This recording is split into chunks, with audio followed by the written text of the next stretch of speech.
Iya, bertambahnya hari, kita malah dibikin bingung dengan apa yang dijalankan oleh kepala negara.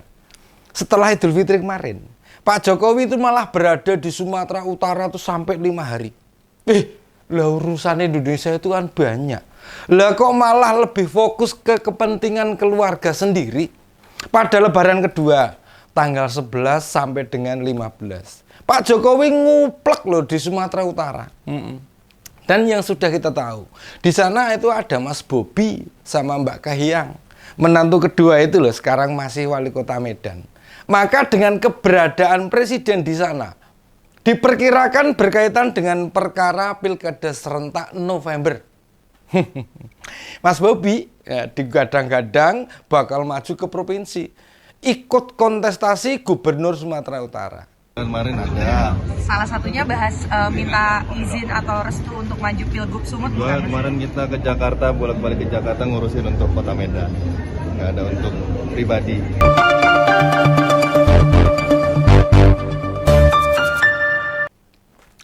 Bila saat mendaftar sebagai calon wali kota itu kan dari PDIP. Nah ini diperkirakan dalam pilkada mendatang, genah bukan dari PDIP. Suami Mbak Kahiyang itu akan mencoba peruntungan itu dari Partai Golkar. Golkar ya. Nah banyak pihak memperkirakan biar urusan mau lancar sehingga kepala negara berada di sana. Mungkin juga Pak Jokowi itu menghitung pas masih lebaran belum banyak urusan. Lawang cuti lebaran saja loh sampai tanggal 15.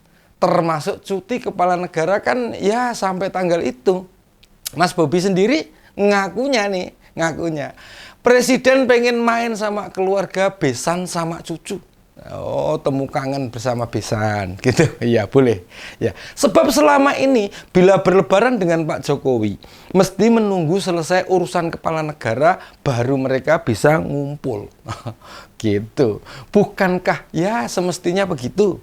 Namanya kepala negara, apalagi negara kita itu negara besar. Waktu yang tersedia terbatas.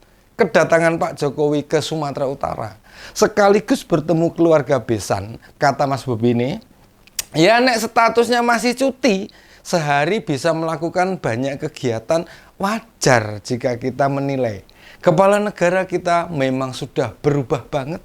Beda jauh waktu periode pertama. Dulu itu hampir sulit tuh kita melihat presiden beraktivitas dengan keluarga. Jangankan di hari kerja, di hari libur saja sibuk ngurusi rakyat. Malah dulu itu, bila mesti sama keluarga, ya mereka diajak kunjungan kerja. Bukan mendatangi atau berdiam diri di rumah. Kan beberapa kali kita tahu nih di tahun 2014 sampai dengan 2018. Kunjungan kerja Pak Jokowi didampingi Mas Gibran, Mbak Kahiyang atau Mas Kaisang. Nggak ada tuh diam diri di rumah Solo sampai cuti bersama habis, nggak ada. Pak Jokowi sibuk terus itu. Pernah lebaran di Papua, di Banda Aceh, di Padang, di Istana Bogor, di Jogja, dan hanya sekali melaksanakan lebaran di kota Solo. Pemilihan tempat itu tentu tidak asal pilih, melainkan bersamaan dengan kepentingan negara. Makanya lebaran kali ini sampai menghabiskan cuti di Sumatera Utara itu menimbulkan banyak tanya. Soalnya apa? Yo di Pilpres kemarin loh, rakyat kan sama-sama tahu betapa kepala negara ikut apapun yang menyangkut anak sulungnya.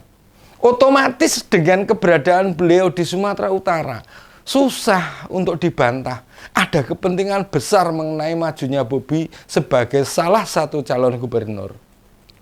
Ini contoh yang tidak pas, sebuah perilaku yang merusak sistem demokrasi kita. Secara pribadi loh, saya menilai Pak Jokowi mau dimanapun ya monggo, silahkan. Namun sejak disuarakannya cawe-cawe beliau, cawe-cawe dalam tanda petik ya, pada Pilpres, semua tindakannya bernilai politis. Apa artinya? Ya semua yang dijalani jadi susah dinilai bebas kepentingan keluarga gitu. Dan orang se-Indonesia sekarang tahu, anak presiden kok memburu kekuasaan kabeh loh. Dulu banyak dukungan ke beliau, sebab anak-anaknya sama sekali punya kesibukan sendiri. Semuanya mengambil jalan mempunyai usaha itu. Pilih berbisnis dibanding nyemplung neng politik. Makin berjalannya waktu dengan dalih supaya bermakna ke lebih banyak orang, satu persatu nih mereka ikut kontestasi pilkada. Mereka bahkan hanya mau enaknya saja kok jadi kepala daerah dan tidak bersedia duduk di struktur partai. Memangnya Pak Jokowi pernah jadi pengurus partai? Yo enggak. Maunya manisnya saja. Ngurus partai itu enggak mudah. Mas Kaisang saja nih, masuk partai hanya butuh 2 hari buat jadi ketua umum. Bisa dipastikan tidak ada organisasi yang ketua umumnya orang yang baru masuk. Monggo, silahkan dicek dimanapun. Ini enggak ada bedanya loh sama Mas AHY. Usai Pilgub DKI dengan hasil mengecewakan, langsung punya posisi di Demokrat walaupun bukan ketua umum. Artinya apa? Artinya anak-anak Pak Jokowi yang bukan siapa-siapa sampai periode pertama presiden, kini semua berubah dengan cepat. Dan sekarang Pak Jokowi ya sama saja kayak politisi lain. Sudah tidak ada kebanggaan, tidak ada keistimewaan, tidak ada hal yang berbeda. Jebol politisi itu nek wis biur nyemplung kebes. Yo, sa anak putune beliau nimbrung semua. Jadi ya wis enggak ada yang membedakan antara Pak Jokowi dengan politisi lain. Sehingga bila ada yang menyimpulkan Pak Jokowi ya wis duwe nafsu politik, nafsu mempertahankan kekuasaan, wis gak gelem jadi rakyat biasa, susah membantah tenan kuwi. Yang salah bukannya yang menyampaikan loh, dan kenyataannya begitu loh. Ditambah nih, Pilpres kemarin, cara memenangkan Gibran sendiri jadi nggak karuan. Kekuasaan yang dimiliki benar-benar dimanfaatkan. Dikapitalisasi bahasa politiknya itu. Demi tercapainya hasrat keluarga. Bagi generasi lama, apa yang terlihat di keluarga presiden nggak jauh beda dengan apa yang pernah dilakukan Pak Harto. Nah, dan seperti yang diure di awal, keberadaan presiden di Sumatera Utara 5 hari itu jadi susah dibantah demi kepentingan mantu. Ya cara beliau cawe-cawe begitu. Ada di sana, mungkin manggil beberapa tokoh ngasih-ngasih bantuan, ngecek peluang Mas Bobi. Atau malah bikin tim sukses bayangan di luar yang diurusi menantunya. Mau bagaimanapun, presiden itu kekuasaannya besar, punya informasi valid, bisa menggambarkan pilkada nanti peta dukungannya seperti apa. Padahal kita tahu, di Sumatera Utara, itu kan kandangnya Golkar dan PDIP. Golkar punya Musa Rajeksah. PDIP sedang mempertimbangkan sang pertahanan, Edi Rahmayadi. Ya, tidak aneh bila kemudian kepala negara berkepentingan untuk turun sendiri.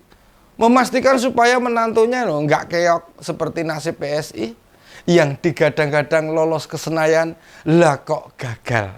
Oke, demikian opini kali ini. Salam seger waras, tetap semangat, sampai jumpa lagi.